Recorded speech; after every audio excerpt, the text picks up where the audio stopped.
Welcome back to Unreliable Narrators. Can I tell you about tonight's specials? You said welcome back, but I've never been here before. That's all right. There aren't any specials. I guess I'll have the slow-cooked short rib with braised leeks. Oh, we don't serve anything like that. But it's on the menu. No, it's not. But anyway, your friend already ordered for you. Oh, what friend? Mr. Durden. He arrived minutes ago and placed an order for both of you. Now he's having a fist fight in the bathroom. I don't know anybody by that name. What did he order? Let's see, raw oysters, raw steak, raw buffalo liver, and crudité. He said you need these things after your elective testicle surgery. I did not have surgery like that. Mr. Durden said you would turn all red and sputter just like that. Looks like he's telling the truth. Wait. This Mr. Durden has only succeeded in swapping the statuses of counterfeit and real so that one thing seems like the other. You fascinate me. Do I? No. I need to confront this Mr. Durden. Who? Mr. Durden. There's no one here by that name. You said he's in the bathroom. We don't have bathrooms. We encourage people to pee right at their tables. Use the little blue bowl we gave you. Are you sure? Yeah, everybody does it. This seems more like surrealism than an unreliable narrator. If you say so. One thing I believe in my heart is that the customer is always right. Unreliable Narrators. It's a restaurant and a radio show. And now, Arthur Godfrey. Okay, so that's a lie, that I'm Arthur Godfrey. And a lie is not the same thing as an unreliable narrator. And I would say also a false persona is not necessarily the same thing as an unreliable narrator. So, for example, I don't know, Eminem, Marshall Mathers, Slim Shady. I don't know whether one of those is an unreliable narrator. To me, as is the case with David Bowie, those are multiple personae, right? So that's a little bit different.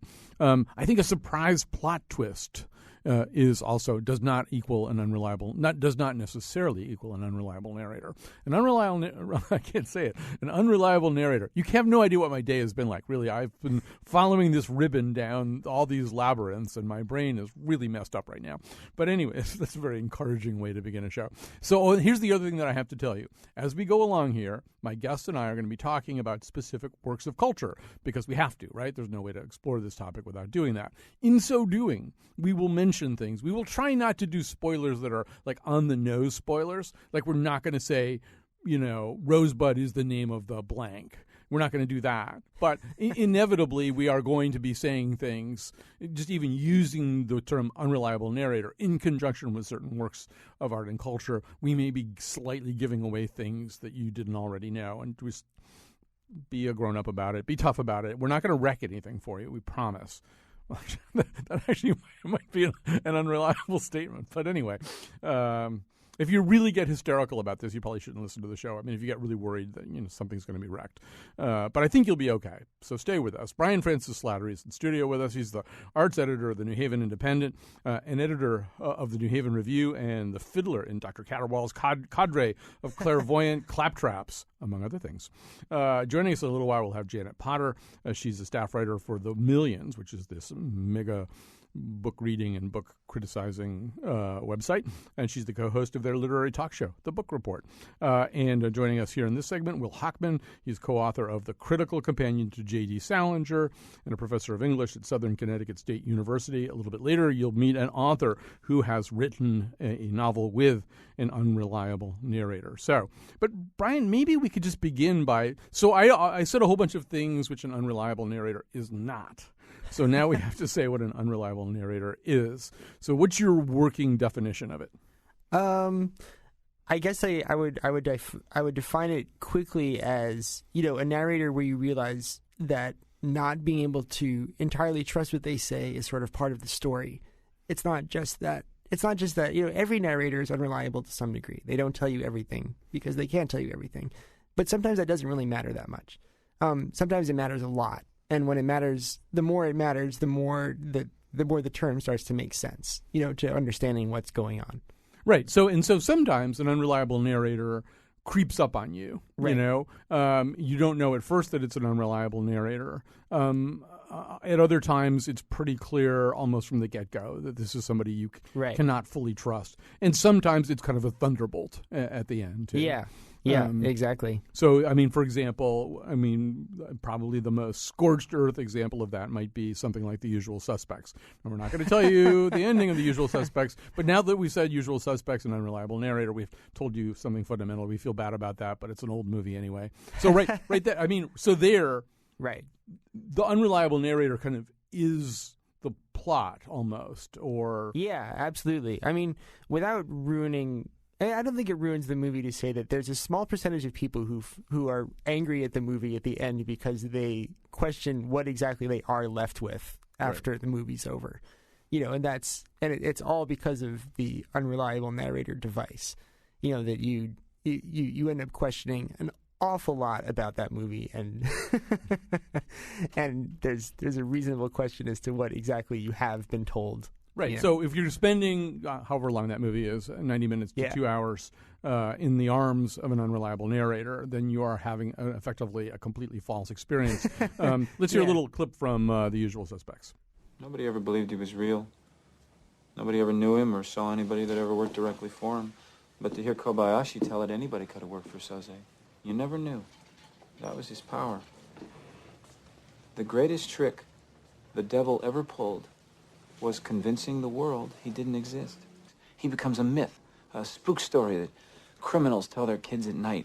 Rat on your pop, and Kaiser Soze will get you. And no one ever really believes. Do you believe in him, Verbal? Keaton always said, I don't believe in God, but I'm afraid of him. Well, I believe in God, and the only thing that scares me is Kaiser Soze. So there's a bunch of characters talking about Kaiser Soze, and, well, we're not going to say anything more about that. But other than there is an unreliable narrator somewhere in there. But I think we should add Will into the conversation and talk about, I think, sort of the proto unreliable narrator in American fiction. I mean, there's sort of lots of them, but the one that, first of all, almost everybody experiences, you're not getting out of this life without reading Catcher in the Rye, is Holden Caulfield. So he is an unreliable narrator on multiple levels. And Will, maybe I'll let you sort of kick this conversation off here.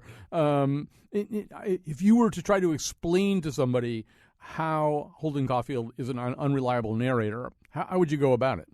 Well, first of all, thanks for having me on the show, and I've studied this for a long time, since graduate school, and I have my Rhetoric of Fiction by Wayne Booth by my side. He actually coined the term unreliable narrator, and he listed a lot of books. But you're right. I think between Huck Finn and Holden Caulfield, we have the birth of unreliable narration standing side by side with some truth, some insight, some construction of a story that stays with people.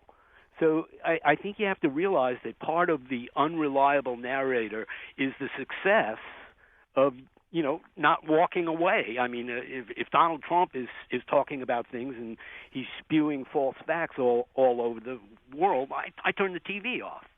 But when Holden is saying, I'm literate, I'm not literate, but I read a lot, or things like that. He's throwing out all these contradictions that make readers say, well, he does sound kind of literate, and he is mentioning his favorite books, and he's pretty young, and he speaks really well. Of course, that's Salinger's illusion of creating a young, intelligent person.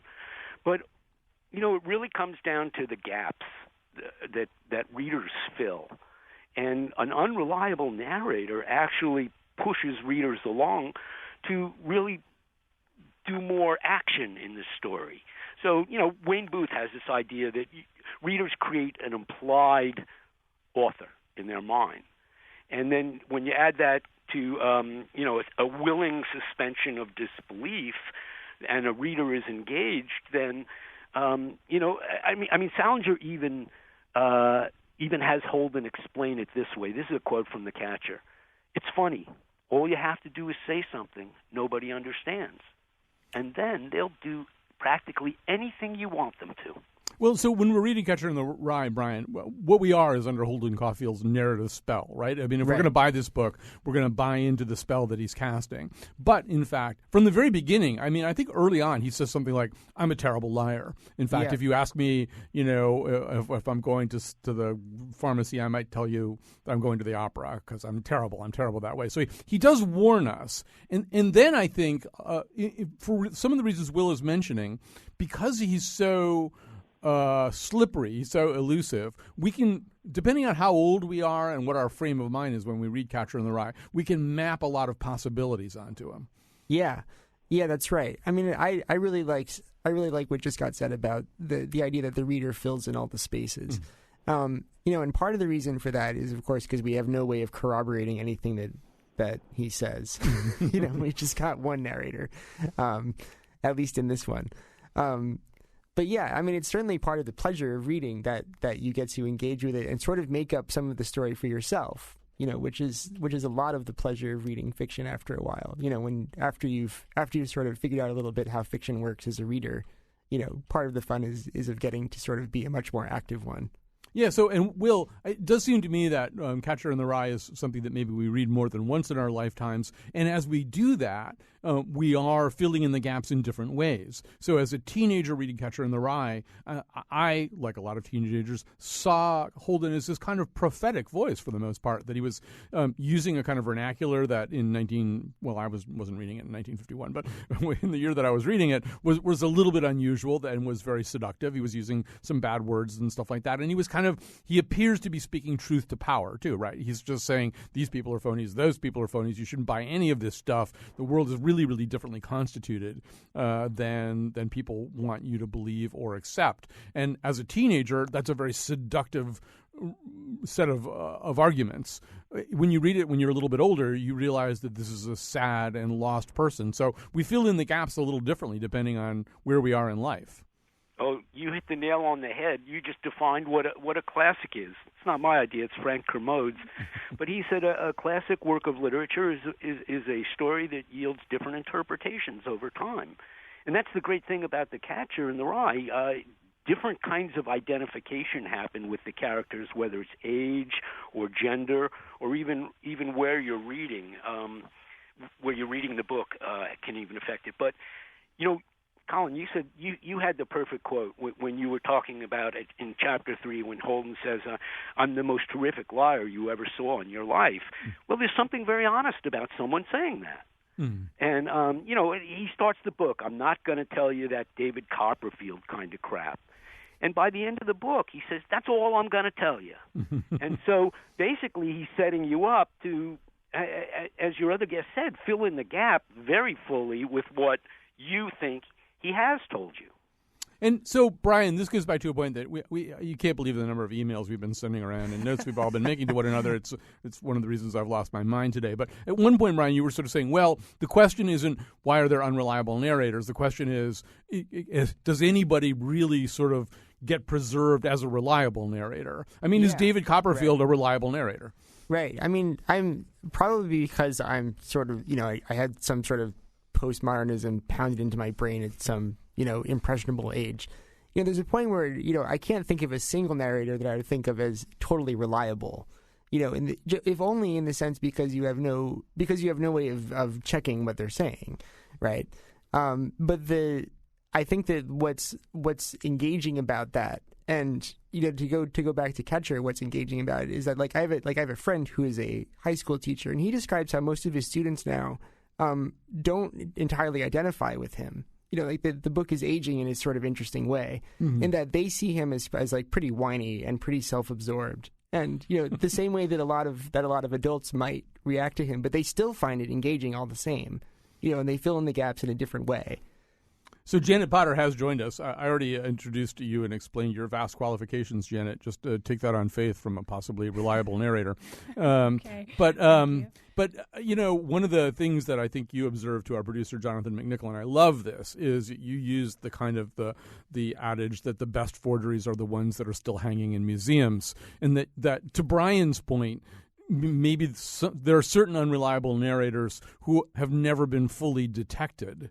There are ones that I don't know whether you would put Nick Carraway in that category, but there are things about Nick Carraway as a teller of Gatsby's story that seem just a little bit dicey, although I don't think he ever gets kicked in there in the list of unreliable narrators.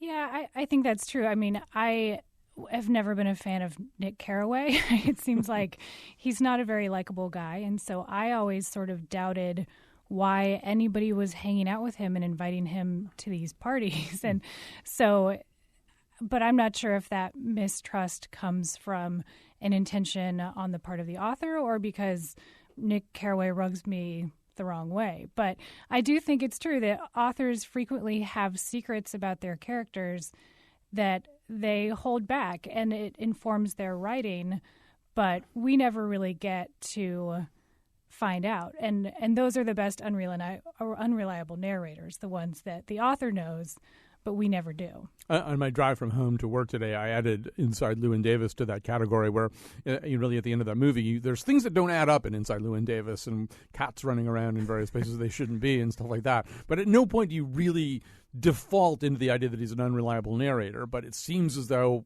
I don't know, when you pull back, maybe that's the explanation. You're seeing the whole world through the flawed prism of this guy who sees the world in a very specific way. Will Hockman, I want to come back to Holden Caulfield now for a second, who's, I think, another narrator that Janet doesn't like very much. But we can get to that, too. But so it seems to me one of the things about Holden Caulfield is because he's so elusive, I said this to Brian, people map all kinds of possibilities onto him because we know at some point he's not telling the truth. So there are some people, for example, who think that Holden is gay and doesn't know it because he has all these kinds of only partially successful encounters with women. And then there's the encounter with the gay teacher near the end where he gets up and runs in fear from the man's couch.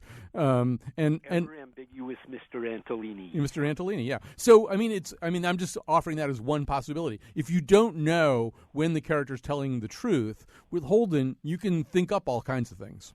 Well, you're right, but remember this: Holden is an adolescent. I like to teach first-year writing best, and so I meet a lot of adolescents, and they are unreliable in a lot of ways. And I say that with all due respect. I love my students, but there's a kind of truth to Holden Caulfield, saying one thing and doing another, or feeling like a phony, pointing a phony characteristic out, like saying glad to have met you, and still doing it. So, I think there's a dipsy-doodle or a kind of curve in there. I just want to bring one thing to the discussion now, and that is there's a lot of bad unreliable narration. Mm-hmm. And there's a difference between the craft of storytelling, and I think you mentioned plot earlier.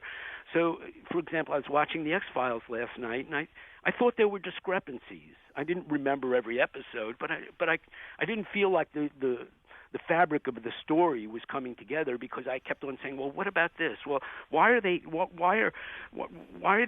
this couple who had a child together so distant now? Things weren't adding up for me. So I just want to point out that there's a difference between confusion and narration and unreliable narration, and I think there's an art to it, and it gets back to being able to figure out what part of a reader can fill in the gap. And I have to throw out another name. I'm teaching class in a while, so I'm thinking a lot of academic stuff. But Jerome Bruner, an NYU colleague of mine, really had a brilliant idea about how psychology and narration are totally linked together. And, we fill in what we read with our own human interest. Those are the narratives of our lives are the fundamental drivers of our interpretation of literature. But I also wonder whether there are sort of other sort of social currents, Janet. I mean, right now, for example, I can think of several works in different mediums that use unreliable narrators and that seem to kind of speak to a moment. So Gone Girl, the book uses two unreliable narrators, and in the movie maybe that's kind of knocked down to one. People who've been watching The Affair on television are also watching two narrators, only one of whom can be reliable. I think the implication is that they're both unreliable. I could go on whether there are examples too, and you sort of wonder whether this. I'm wondering whether this thing is just kind of a steady drumbeat, that the unreliable narrator trope is something that creators can reach for at any moment, or whether it becomes especially appealing at certain moments. Yeah, I think as consumers, we've become so much more skeptical about everything we take in. We know so much more about the production of television and just all the ways that we're being sort of tricked, that authors are playing with that. And so with Gone Girl, for instance, I think it plays on the paranoia that we never know what's going on and that someone can so easily trick you. Someone can create a document and make it look historical, but it's actually, sort of planted evidence. And I think as we become more skeptical readers, the books are getting trickier and more convoluted to make us sort of exercise that muscle. There was a book, I think this past year, maybe 2014, Girl on the Train, or A Girl on a Train, that kind of tried to one-up Gone Girl and got so unreliable that, in my opinion, it became a mess. The original narrator, who is the girl on the train, is unreliable, and then you meet her ex-husband and he's unreliable, and then you meet her friends and they're unreliable, and at a point you're like, well, what am I even reading? This is all just a pack of lies, so I didn't finish the book, I have to say. So I think there's an unreliable epidemic going around. I think so it can too. Be handled well. Yeah, I think so too. And Brian, I think there's some obviously assignable causes too. One of them I think is, Janet is kind of suggesting this too, that in a world where, I sound like a movie trailer, but in a world where truth is pretty manipulable and you can lead double lives online, and digital reality gives you all kinds of options in terms of multiple selves and multiple narratives about yourself. It's kind of appealing at that level. But I also read this essay about supposedly America's first unreliable narrator novel. I'd never heard of it before. It's called Wyland by Charles Brockden Brown, and it was written in 1798 at the time of the Alien and Sedition Acts, and also when Philadelphia was pretty much an apocalypse of yellow fever. And then you think about something like Mr. Robot, which is on television this year, and which, is, I think, a response to 2015's version of the Alien and Sedition Acts. It's sense that in a world where a lot of people are peeking into your lives, maybe the idea of an unreliable narrator gets more appealing to the creator anyway. Yeah, and I think it's also, I think Mr. Robot is one of the best things I've seen on TV in a long time. And I think that what's great about it is the way that it uses the unreliable narrator to really hit hard a couple of big buttons in society right now. There's an awful lot of, because I think that people don't tend to trust the media quite as much as they used to, and at the same time they sort of feel like, and they feel like your government, from whatever, from your local.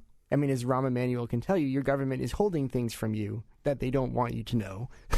And like there's lead in your water. Yeah, right. There's so much stuff like that now, and I think that people are so aware of that to have this guy who is questioning all of these things and at the same time is himself, a real psychological mess. I think, like, to me, it's implying that the creator of the show is saying, you're a smart person who's engaged in society. So I'm going to write a show that exercises, that muscle in your brain, in a way that you're rewarded for sort of having engaged with modern society when you watch a show like Mr. Robot. Will, we're heading towards the end of this segment here, but just to go back to that idea that maybe unreliable narrators are somewhat, anyway, products of their times. How do you feel about Holden in that regard? I'm thinking, 1950s is sort of a time when there was this kind of rosy Eisenhower era view of American life, and he kind of emerged as this counter narrative. Like, really, you think your kids are okay? You think everything's great? No, look at this kid. This kid's a mess, and he's leading a life that's completely concealed from everybody around him. I think it hinges on the word phony. His critical observations of what's phony and what isn't really have a reversal, because then you think, okay, he can see what's phony. He's trying to be honest. And so I think that's convincing. But I agree. His unreliability is a challenge. But then, when you read it as an adolescent, someone's writing about me, and someone's speaking and sounding like me. And when you read it as an adolescent, as an adult, you shift naturally, because if you reread anything, it's going to be a different text. But I also want to say this: when we were talking about TV, I was thinking about Stephen Colbert. I think your listeners might remember he's the Word. He's an unreliable narrator. You're right. But no, remember those segments he would do with the Word? Yes. Where he'd say one thing, and then there would be a whole other text or images saying another thing. Mm-hmm. And I think that, again, that gap between what we knew he was saying but not really believing, and seeing something maybe more true or more funny on the screen behind him, was just enough to say, okay, he is getting at the truth, but he's getting at it artfully with humor. All right, we're going to have to take a pause here for a break. We'll be back with more of this conversation. So much thanks to Will Hockman. We'll be back with more of Janet and with Brian after this.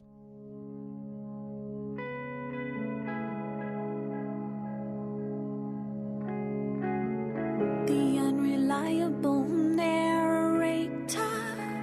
Facts and fiction have blurred the lines. All right, we're back. We're talking about unreliable narrators with Brian Francis Slattery, editor, writer, and musician, Janet Potter, staff writer for The Millions and co-host of their literary talk show, The Book Report.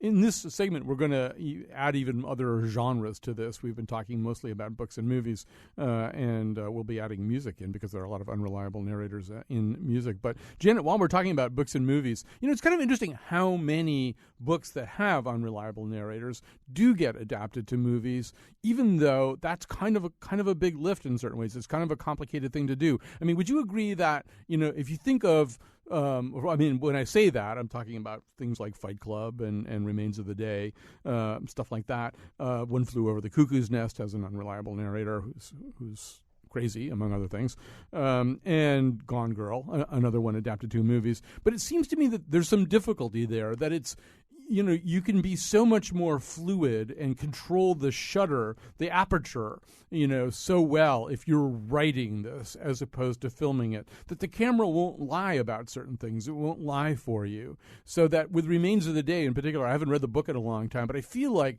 Ishiguro is able to kind of control our perceptions for a really long time. It takes quite a while for me to realize that Mr. Stevens, the butler, is really kind of deluded about the moral status of Lord Darlington, that he's not reliable, not because he's intentionally lying to me, but in order to keep himself psychologically together, he has to not believe that his boss is this terrible Nazi sympathizer. And it's harder to do that in a movie because the movie just starts showing you things.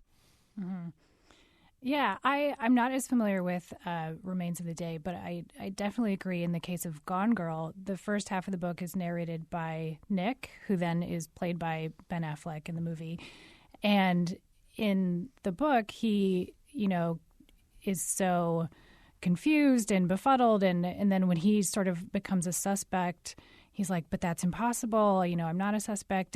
But you only ever get his perspective and his narration. And so when the other characters start to question him and question his motives, you think, well, what are they seeing that I'm not? But you only have what the author is giving you through Nick's narration. Whereas in the movie, you see all the characters, you get to see Nick. And of course, Ben Affleck, I assume, in his performance was reflecting what the reality turned out to be. But the movie has much less control over who you trust, whereas the book is only giving you Nick for a very long time. And the movie sort of makes up for it and sort of pumps in other ambiguities that to make up for what it lost for the book, but they are very differently unreliable.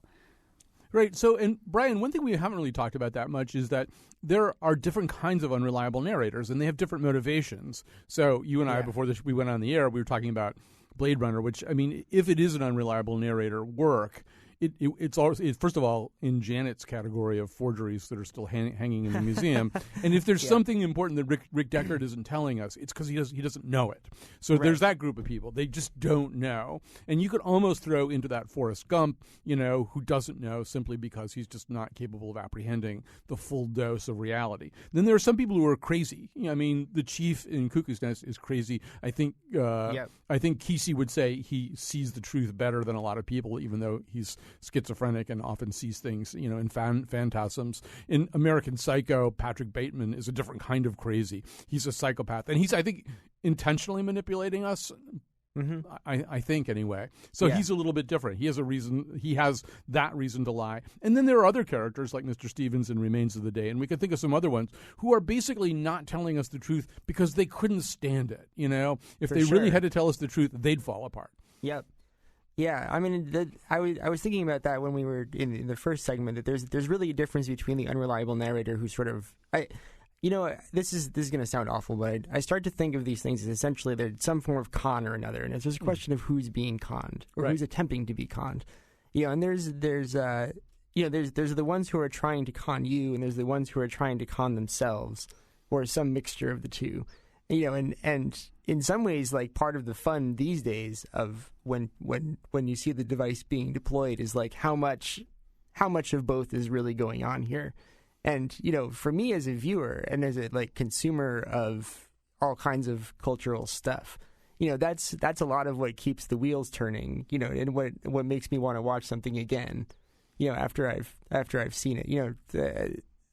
When they're when Fight Club came out, that movie was really fun for that, for realizing, oh my God, how much of this has just been, it did make you want to watch it again. Well, I mean, I'm wondering, Janet, whether you have the same reaction or whether at times you feel violated by having spent a lot of time in the embrace of something that was inherently untruthful. Yeah, I do. There is sort of a gotcha feeling where you think, well, what have I been doing? I gave you so much of my time and attention, especially with a book, which, you'll spend maybe a week or two with. And you think, am I supposed to read it again? Do I owe you that to now go back and adjust all of my interpretations? So I prefer the unreliable narrator that you're curious about the whole time, or you're sort of working with their narration the whole time. Books like Curious Incident of the Dog in the Nighttime or The Sound and the Fury, sort of like you mentioned Forrest Gump, there's a mental handicap of the narrator, and you know that. And so what's unreliable isn't the narrator's intention, it's their perception. They have a perception of the world that's different than mine. And so what they're giving me is truthful to them, but then you have to interpret what that would mean to you if you were the one getting that information. And they're sort of being conned by their own brain instead of trying to con you. And I find that much more interesting to sort of be working with the author during the whole process rather than getting to the end, kind of like at the end of Atonement, where you find out that the second half of the book / movie didn't happen. It's like, okay, well, it was nice to go on that journey with you, but right. Damn you, Ian McEwan. What did happen? Better to be reading Sound of the Fury with your Benji goggles on the entire time. Yeah, no, I mean, right. I agree with you there that the ones where I feel like this thing has fooled me, I enjoy that, but it doesn't make me want to see it again. In the same way that when there's a sort of an era, the aura of this this person is trying to fool themselves.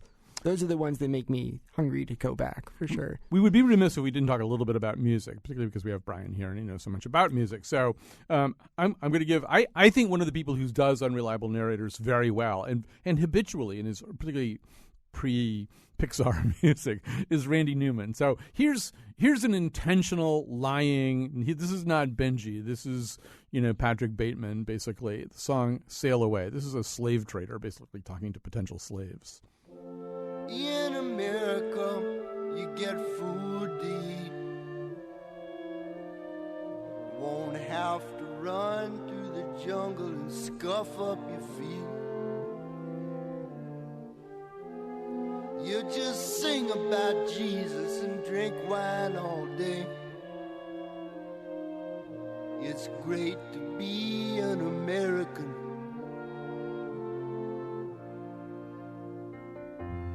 Ain't no lion or tiger, ain't no mama snake.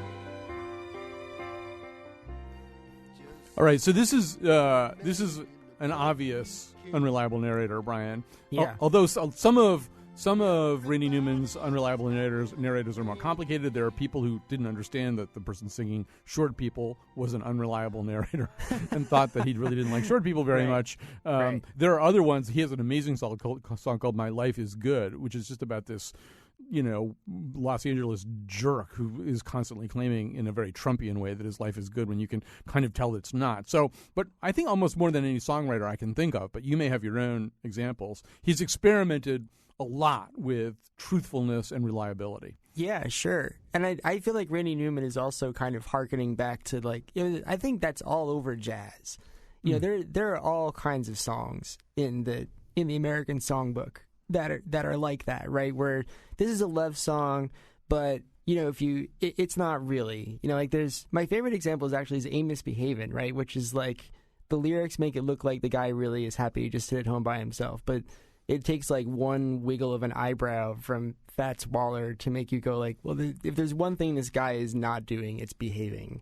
But I also sort of wonder about that too, which is about what I wonder is, it seemed to me that the early days of rock and roll were something of a reaction against that, right? The rock and roll was going to be very authentic, and we were going to talk about our feelings in a very genuine way, and there wasn't going to be so much artifice. I mean, rock and roll was anti-artifice. And I think to this day it militates against some people's enjoyment of, a songwriter like Donald Fagen from Steely Dan, where there are all these sort of poses and refractions. And I think there are a lot of sort of people who are into rock and roll who say, well, that's not rock and roll.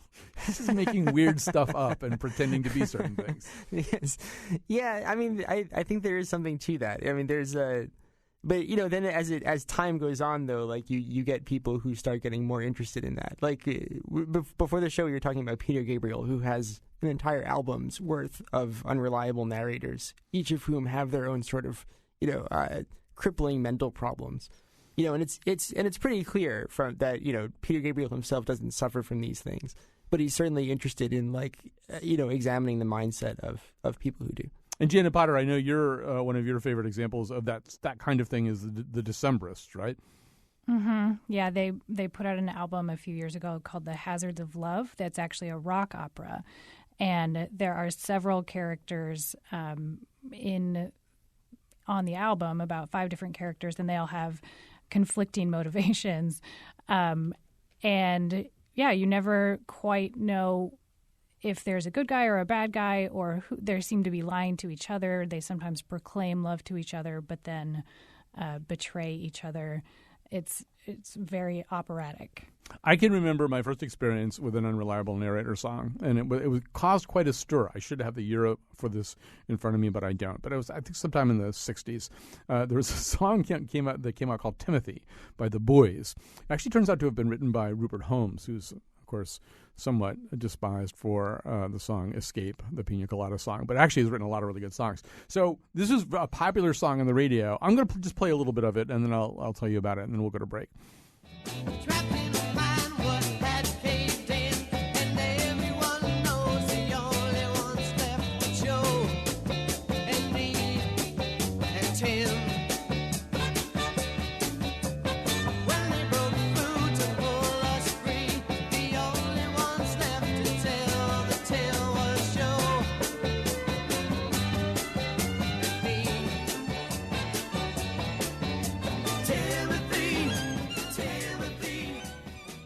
So you had to listen to the song too. And the song was on AM radio and pop radio, top 40 radio in 1971. I'm being told right now, which was a simpler time. But it really is about these people who are stuck in a mine and they eat Timothy, and it's an unreliable narrator song because in the chorus the guy keeps singing, "Timothy, where on earth did you go? Oh, God, why don't I know?" Well, he does know, actually. He ate him. All right, so on that lovely note, we're going to go to a break. So here's Al Anderson, live from our studios at One Point, to take us out. What is it about me that the girls find so irresistible? Cutie on my left, am I right? If one of them's lucky, I'll take her home tonight. I can't please them all, I do the best that I can. They just ain't enough time, and I'm only one man. And then I woke up all alone, nobody to love, no one to kiss, and no one to hug.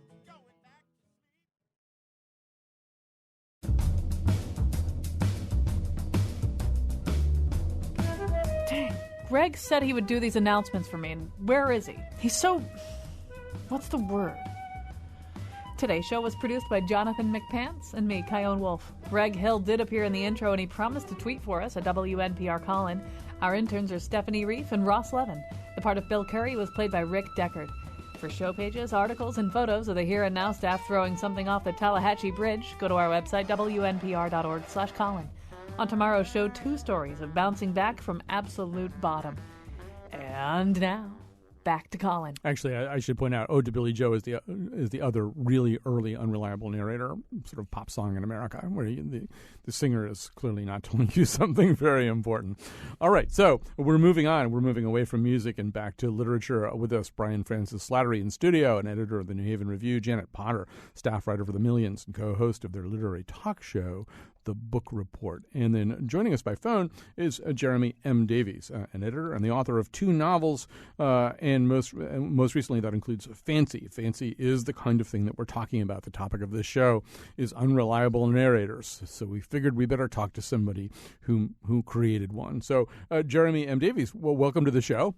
Oh, thank you so much for having me. And tell us about your friend Rumrill. Tell us about this this persona that you created. Well, Rumrill is an extremely lonely and eloquent man who's been stuck in his house. He's sort of a shut-in for years, and he has about 20 cats, and his entire life revolves around bizarre and intricate systems that have been developed for taking care of them and feeding them and keeping them out of harm's way. And most of the book is his trying to convince 2 young people to come and cat sit for him, which involves a lot of strange philosophical and almost science fictional digressions as he attempts to indoctrinate them into his way of thinking.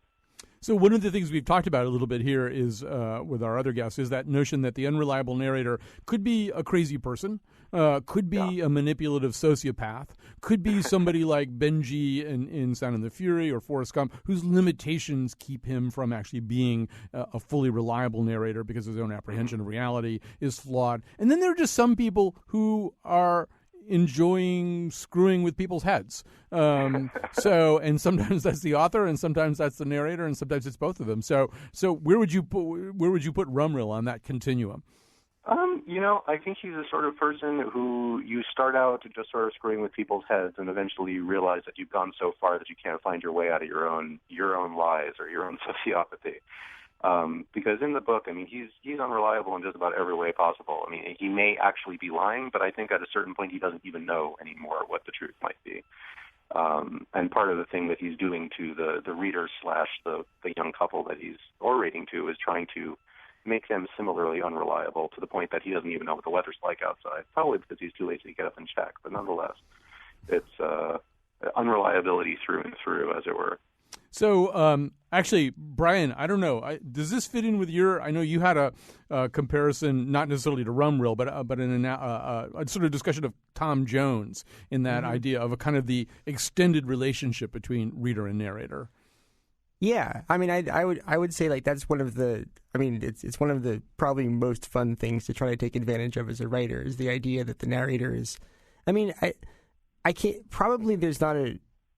You know what? I'll just go for the enormous generalization that there's probably not a work of fiction where the voice is actually the author's voice. Mm-hmm. You know, there's a sort of construct of some kind. And there's a lot of pleasure in sort of getting to know that narrative construct, you know, especially over a really long book. You know, and to have the narrator kind of flag for you how your relationship is changing, you know, as you go through the book. And, that raises an interesting thing. I'm going to ask you about this, Janet, but I really want to also hear from Jeremy about this because he's going to have to live this at some level. But so, to Brian's point, so the author creates this character, this narrator, and winds him up and puts him on the table and lets him putter around. But the author isn't always in control of reader perceptions, right? So readers, particularly young readers, may have embraced Holden Caulfield as a prophet of truth to a greater degree than J.D. Salinger ever intended. And I don't know what Bret Easton Ellis wanted us to do with Patrick Bateman. I don't know what the makers of Mr. Robot want us to do with Elliot. But sometimes these people, they kind of become heroes cultishly in a way that the author might not have ever intended. And I suppose, that's just sort of the way creativity works, right? You can come up with an unreliable narrator. That doesn't mean the readers are going to have exactly the attitude that you want them to have. I think that's true. And I think especially if the character is unreliable, then you're opening it up to so many possibilities. The reader has the right to decide for themselves that the narrator is a sociopath. If you're not putting down enough stake posts into what the character is definitively, then who's to stop us from theorizing? I just finished a book called The Light Keepers by Abby Genie, which is narrated by a woman who is very untrustworthy, but my theories of why she was untrustworthy changed about 7 times during the book. There's obviously realities in front of her that she's missing, but you never know, is she actually missing them? Is she lying to me? Is she lying to other people? Is she traumatized? Is she lying to herself? And you never know. And it's an exciting book because you're always trying to nail her down, and you kind of can't. And never do. So, Jeremy Davies, we're running out of time, but how would you feel about that if Rumrill became a kind of cult, a kind of gospel of Rumrill, if he became this kind of bathrobe-wearing Neo from The Matrix who really kind of had things figured out and people started to embrace his gospel in a way that you really hadn't intended, that you intended him to be more discreditable than they want him to be?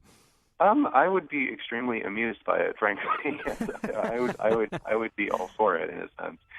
That's what we go to books actually because, there are no reliable narrators in real life, right? Everyone is unreliable. We go to books for this sort of suspension of disbelief so that we think we're actually in safe hands. And that's why people love unreliable narrators so much in fiction, is because they start to pull that rug out from underneath us. And for someone to take Rumrill at his word, I may find that person a little alarming, but it would be so perfectly in line with what the narrator wants from his book, from his statement to go out and sort of infect the world with his own brand of unreliability, that it would kind of be delightful, actually.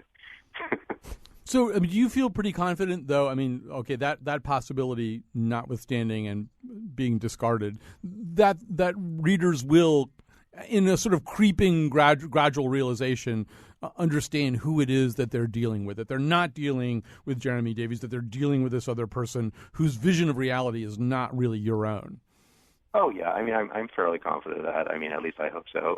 And I think the book very clearly signposts it that Rumrill is a little off, or maybe the world that he's in is a little off, and it isn't quite our world. And yeah, so it's not a serious concern for me, but it would be interesting. Yeah. Well, and Brian Slattery, this is sort of back to our original point, which is that, I don't know. There are people who didn't understand that Archie Bunker was essentially giving out an unreliable account of American life. They saw him as somebody who was actually telling it as it is. Sure. I think that's one of those weird things about that show, right? That like Norman Lear is probably politically about as far away from Archie Bunker as you could have gotten. Right. And I've heard that he was like really surprised to learn that people liked the character so much at first. Then he realized what he'd created and sort of ran with it. But well, there's so much more that I'd love for us to be able to talk about. I first of all want to thank Jonathan McNichol, who produced this show, Brian Slattery here in studio with us, Janet Potter from The Millions and her literary talk show, The Book Report, Jeremy Davies, the novelist Fancy, Will Hockman, he is a scholar of J.D. Salinger. We could have talked about other stuff. There's, video games apparently rely heavily on unreliable narrators, and how do we feel about Making a Murderer versus, say, Serial, where Sarah Koenig deals with the whole unreliable narrator problem by telling you all of her doubts about herself. What could be more reliable? Call me irresponsible. Yes, I'm unreliable, but it's undeniably true. I just had the most vivid dream about work. I was running the board for a show about unreliable narrators. Greg was there. We played clips. Colin wasn't wearing any pants. It just seemed so real.